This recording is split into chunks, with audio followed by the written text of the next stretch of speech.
जी अस्सलाम वालेकुम नाज़रीन, क्या हाल है? सुनाओ, सेहत भी ठीक है? आज मैं तो आपको एक चीज़ दिखवा रहा, इसनू कचमा की आदन ते कोई होर नाम ही हो सन।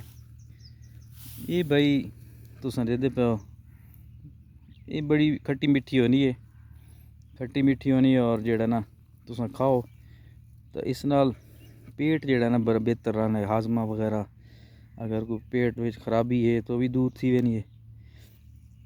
तो ये जनाब जंगली बूटी है, बड़ा जेड़ा है एक मौसम होना इसका भी खास। तो ये पेट दे दर्द वास्ते भी ठीक होनी है,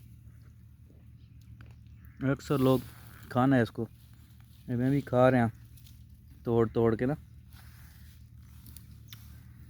बहुत ज़बरदस्त चीज़ है पर बड़ी टेस्टी होनी है। जिस जिस बंदे खा दी है वो जनाब कमेंट करे कि बचपन दे विच खास तौर पर ये अस खाने से हुण वड्डे थी गए, हुण बहुत घट खाने इस चीज़, लेकिन ये जनाब बचपन मूँह खाने से शौक ना।